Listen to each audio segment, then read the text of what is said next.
네, 안녕하세요. 데일리하드 이슈 김전입니다. 먼저 아래 자막으로 나가는 오늘의 키워드 확인해 주시고요. 그럼 7월 8일 데일리하드 이슈 시작하겠습니다. 먼저 간밤 뉴욕 증시에서 주요 지수는 최근 기술주를 중심으로 가파른 상승 랠리를 이어온 증시가 차익 실현 매물의 일제히 하락으로 마감했습니다. 이날의 첫 번째 미 증시 이슈는 코로나19 재확산 우려입니다. 전거래일만 하더라도 뉴욕 증시의 상승을 이끌었던 4대 기술주인 마이크로소프트와 애플, 알파벳과 아마존이 일제히 하락을 기록했습니다. 특히 애플과 아마존은 장중에 최고치를 경신해서 좋은 흐름을 보여주나 싶었지만요. 장 마감을 앞두고 하락으로 전환하면서 마감했습니다. 미국의 16개 주에서 코로나19 확진자가 증가했다는 소식이 전해지면서 투자자들의 매도세가 이어졌는데요. 통계에 따르면 미국의 코로나19 확진자는 약 308만 명, 누적 사망자는 13만여 명에 달한다고 밝혔습니다. 뿐만 아니라 경기 침체에 대해서 우려하는 목소리도 커지고 있습니다.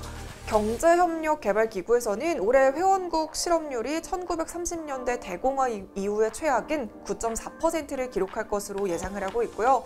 OECD는 실업률이 내년 말에도 7.7%로 떨어지는 데 그치면서 회복도 더딜 것이라고 우려했습니다.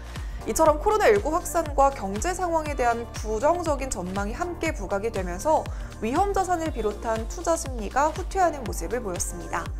네, 두 번째 미 증시 이슈는 코로나19 백신 지원금입니다. 미국 행정부가 코로나19 백신 개발 기간 단축을 위해서 미국 제약사 노바백스에 역대 최대 규모의 자금을 지원한다는 소식은 그래도 호재로 작용했습니다. 블룸버그 통신 등에 따르면 노바백스는 이날 연내로 코로나19 백신 유통을 목표로 미 행정부가 추진 중인 초고속 작전 프로그램에 따라 약 2조 원 규모의 자금을 지원받게 됐다고 밝혔습니다. 노바백스는 이 지원금으로 다음 임상시험을 진행하고 가능한 연말까지는 1억 회의 투여분을 생산하게 될 것이라고 밝혔는데요.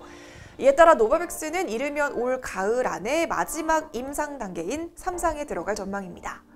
네, 마지막 미 증시 이슈는 미중 간의 갈등 악화입니다. 양 국가 간의 갈등이 사그러들지 않고 있습니다. 마이크 폼페이오 미국 국무장관은 틱톡을 포함한 중국의 소셜미디어 앱을 금지하는 방안을 검토 중이라고 밝혔고요. 더불어서 미국은 결국 그동안 중국 편향적이라고 비판한 바와 같이 유엔에게 WHO 탈퇴 의사를 공식적으로 통보했습니다. 월스트리트 저널에서는 미국의 이번 탈퇴가 글로벌 공중보건 체계와 다자간 세계 질서 안에서의 미국 지위에 엄청난 영향을 미칠 사건이라고 분석을 하고 있는데요. 이번 탈퇴로 인해서 미국이 유엔 체제에서 후퇴하는 반면에 중국의 영향력이 더 커지고 있다는 인식이 강화될 수도 있습니다. 네, 이어서 국내 증시는 미 증시의 하락세에도 양지수 모두 상승으로 출발했습니다. 오늘 증시 테마를 보시면 금융, 자동화기기나 화폐 관련 테마 중 4대 강과 음반 테마들이 강세를 보였고요. 반면에 황사나 미세먼지, 광고나 가상화폐, 항공기 부품 관련주들은 약세를 보였습니다. 자세한 장마감 지수는 화면으로 살펴보시죠.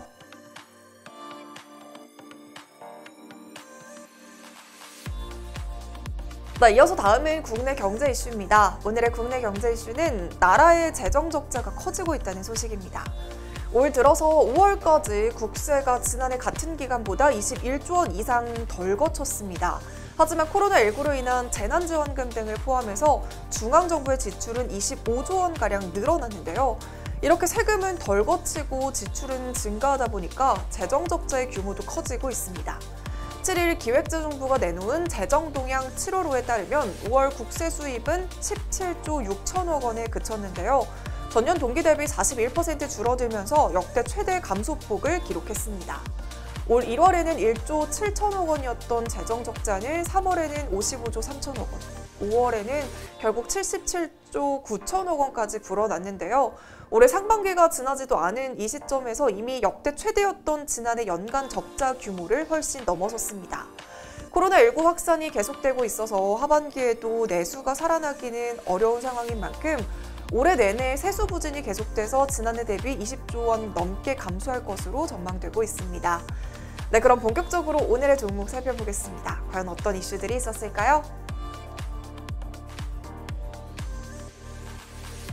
네, 먼저 첫 번째 종목은 코리아 S입니다.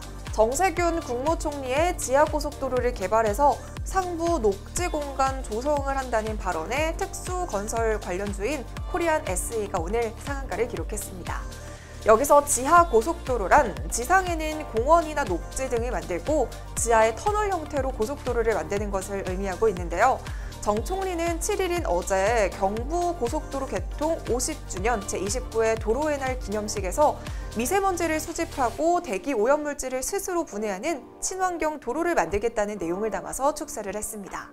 또한 첨단 정보통신 기술을 도로에 접목시켜서 고속으로 달리는 전기차가 자동으로 충전되는 에너지 친화형 도로 건설도 추진을 하겠다고 밝혔는데요.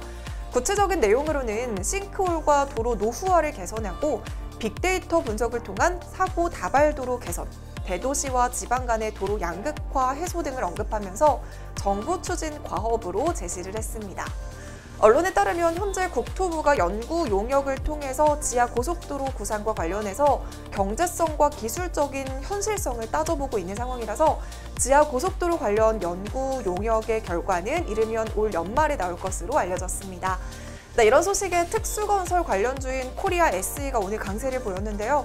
코리아 SE는 상간도로 측면 절토 사면을 지탱하는 PAP 용벽 분야에서 국내 시장 점유율 1위를 차지하고 있습니다. 지하 고속도로 개발 수혜주로 부각이 되면서 오늘의 상한가인 1,390원을 돌파하면서 마감했습니다. 네, 두 번째 종목은 시너지 이노베이션입니다. 네, 코리아 SE에 이어서 시너지 이노베이션도 오늘 상한가를 기록했는데요. 국내 연구진이 혈관이 막히거나 터져서 발생하는 뇌졸중 후의 언어장애 등 다양한 후유증을 유발하는 기능 해리의 발생 원리를 밝혀냈다는 소식이 호재로 작용했기 때문입니다. 연구팀은 별세포의 이상 변화가 뇌졸중 후에 발생하는 기능 해리의 핵심 요소임을 규명했다고 밝힌 건데요. 이로써 뇌졸중 연구의 오랜 수건을 해결함은 물론이고요. 뇌졸중 후유증 치료의 근본적인 해법을 제시할 것으로 기대되고 있습니다. 뇌졸중은 뇌혈관이 막히거나 터져서 혈액을 공급받지 못하는 뇌부위가 손상되는 질환입니다. 손상되는 뇌부위에 따라서 운동과 언어, 의식장애 등 다양한 후유증이 남는 심각한 질환이지만 아직까지는 뚜렷한 치료법이 없는 상황입니다. 또한 뇌졸중은 발생한 뇌부위뿐만 아니라 멀리 있는 다른 부위에도 기능적인 변화를 일으키는데요. 이것이 바로 기능 해리라고 이야기를 하고 있고요. 이 기능 해리가 나타나면 뇌신경세포들의 활동성이 낮아져서 뇌의 대사와 기능이 저하되지만 그 발생 기전은 알려지지 않았습니다. 연구진은 지난 연구에서는 뇌 백질부에 뇌졸중이 발생하면 그로부터 멀리 떨어진 운동피질 부위에 초미세 신경 변성이 일어난다는 것을 밝힌 바 있는데요. 이번 연구에서는 신경변성 부위의 뇌신경세포의 한 종류인 별세포가 다른 신경세포의 활성과 대사를 억제해서 기능 해리를 일으키는 원리를 규명했습니다.